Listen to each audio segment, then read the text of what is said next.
আপনি কাকে বিবেচনা করছেন? সোহেল রানাকে বিবেচনা করছেন আপনি? বাংলাদেশ টিমের জন্য বসুন্ধরা কিংসের প্লেয়ারকে আপনি বিবেচনা করছেন? আপনি ফাহমিদুলকে বিবেচনা করছেন না? যে প্লেয়ার প্র্যাকটিস ম্যাচে হ্যাটট্রিক করে সে আবার কিভাবে মুগ্ধ করতে পারে না, এটা তো একটা হাস্যকর বিষয় হয়ে দাঁড়াচ্ছে। আগামী 25শে মার্চ বাংলাদেশের সাথে ভারতের যে ম্যাচ আছে, ঠিক আছে, তো সেই ম্যাচ অনুযায়ী যে প্রাথমিক সদস্য দল ঘোষণা করা হয়। আমরা সেখানে সবাই দেখেছি হামজা চৌধুরী, যিনি লেস্টার সিটির প্লেয়ার, এখন শেফিল্ড ইউনাইটেড এখানে নিপিএলে খেলা প্লেয়ার, তার সাথে সাথে ইতালির 4th ডিভিশনের একজন প্লেয়ার আছে ফাহমিদুল ইসলাম, তাকে ডাকা হয়। ভালো কথা, তাকে ডাকার পরে তাকে যে স্কোয়াডে রেখে আমরা জানি জাতীয় দল সৌদি আরবে 7 দিনের ক্যাম্প করতে যায়। ক্যাম্পে ফাহমিদুলকে নিয়ে আসা হয়, সবাই থাকে ক্যাম্পে। এবং আমরা বাফুফের যে অফিসিয়াল ফেসবুক আছে, সেখানে ফেসবুক পেজ আছে, ওইখানেও দেখতে পাই যে তার ট্রেনিংয়ের কিছু ভিডিও দেখতে পাই যে সে আসলে অনেক ভালো খেলে। আমরা সবাই অনেক বেশি এক্সাইটেড ছিলাম যে হামজা ফাহমিদুল যুগলবন্দি আমরা যে দেখবো 25 তারিখে। হঠাৎ করে গতকালকে যে বাংলাদেশ জাতীয় দল যে বাংলাদেশে ফেরার পর আমরা ফেসবুক মারফত জানতে পারি যে ফাহমিদুল বাংলাদেশ জাতীয় দলের সাথে আসে নাই, তাকে ইতালি ফেরত পাঠিয়ে দেওয়া হয়েছে। ঠিক এটা আমরা যখন জানতে পারি, তখন জাতীয় দলের যে ম্যানেজার আছে আমির খান, তার কাছে জানতে চাওয়া যে তাকে কেন যে ইতালি ফেরত পাঠানো হলো। তো তখন তাদের পক্ষ থেকে জানানো হয় যে তার বয়স অনেক কম, সে এখন জাতীয় দলে খেলার জন্য যোগ্য না।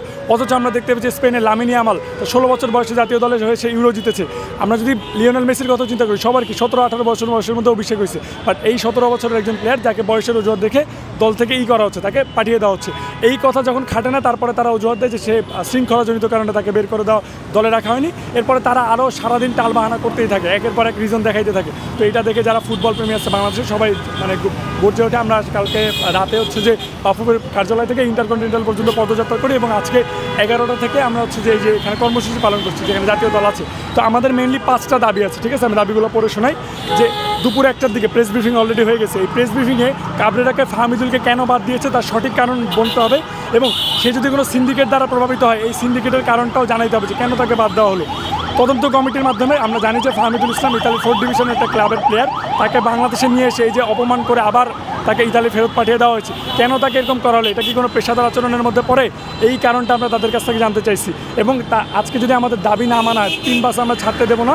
এবং লাস্ট যে সবচেয়ে বড় দাবি, যে কোনো মূল্যে অ্যাট এনি কস্ট ফাহমিদুলকে ভারত দলের স্কোয়াডে রাখতে হবে। এটা আমরা ইনশিওর, এখান থেকে যদি সিওরিটি দেয় তাহলে আমরা আমাদের কর্মসূচি প্রত্যাহার করবো, না হলে এই কর্মসূচি আরও কঠোর থেকে কঠোরতর হবে। বয়স তো কোনো ব্যাপার না, তারা সকালে একটা অজুহাত দিচ্ছে, বিকালে তারা আরেকটা অজুহাত দিচ্ছে। যখন আমরা আন্দোলনে নামলাম, তারা কোনো ভিত্তিহীন সকল অভিযোগ দিচ্ছে।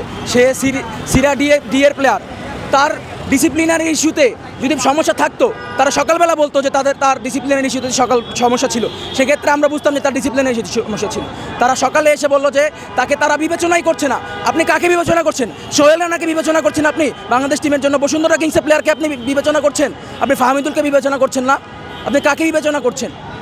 এখানে সম্পূর্ণ দোষ চাপিয়ে দেওয়া হয়েছে তার উপর। তার কোনো দোষ নেই। বাংলাদেশে শুধুমাত্র ফাহমিদুল নয়, নবাব থেকে শুরু করে ইউসুফ থেকে শুরু করে প্রত্যেকটা প্লেয়ারকে ক্লাব সিন্ডিকেটের জন্য, শুধুমাত্র সিন্ডিকেটের কারণে বাংলাদেশ ফুটবলে অন্তর্ভুক্ত করা হয়নি। জামাল ভুঁইয়া, এমনকি আমাদের ক্যাপ্টেন জামাল ভুঁইয়াকেও বারবার তাকে হেনস্থা করা হয়েছে, বারবার তাকে দমিয়ে দেওয়া হয়েছে, যাতে সে বাংলাদেশ ফুটবল টিমে খেলতে না পারে। আমরা এর তীব্র প্রতিবাদ জানাই, এবং ফাহমিদুল সহ সকল প্রবাসী ফুটবলারকে সমান যতটুকু মর্যাদা তাদের দেওয়া দরকার ততটুকু মর্যাদা তাদেরকে দিতে হবে।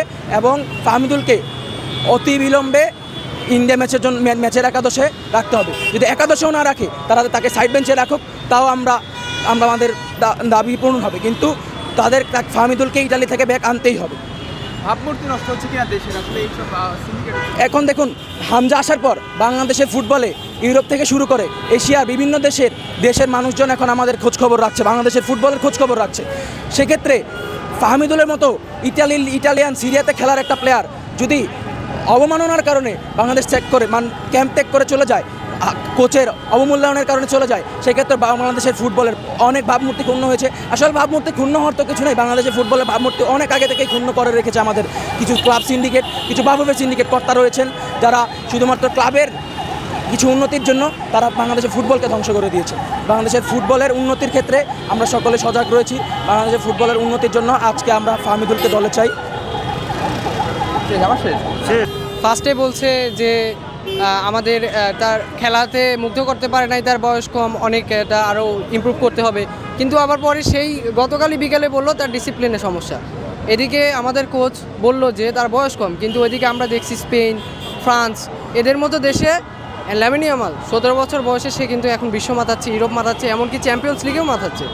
এদিকে আমাদের দেশে কোনো বাধা হতে পারে? আচ্ছা আমি আরেকটা বয়স এজ ডাজন্ট ম্যাটার। চন্দন রয় কিন্তু বাংলাদেশ জাতীয় দলে আছে। সে কত বছর বয়সে আসছে জাতীয় দলে? 16 বছরে 16-17-তে কল আপ করছে, এখনও তো জাতীয় দলে আছে। আর ওনার বয়সের জন্য বাদ দিতে পারে, অথচ আর একজন বয়সের জন্য খেলতে পারে। দেশের ভাবমূর্তি তো আরও আগে নষ্ট হয়েছে, যখন কোচ 38 জনের প্র্যাকটিস স্কোয়াড ঘোষণা করলো, প্র্যাকটিস ছাড়াই 7 জনকে বাদ দিয়ে দিল। প্র্যাকটিস ছাড়াই একেবারে ডাইরেক্টলি 7 জনকে বাদ দিয়ে দিল। তারপরে এখানে আনলো, কোচ অনেকে বললো যে ভালো প্লেয়ার, ইভেন গুঞ্জন ছিল যে প্র্যাকটিস ম্যাচে হ্যাটট্রিকও করেছে। যে প্লেয়ার প্র্যাকটিস ম্যাচে হ্যাটট্রিক করে সে আবার কিভাবে মুগ্ধ করতে পারে না, এটা তো একটা হাস্যকর বিষয় হয়ে দাঁড়াচ্ছে।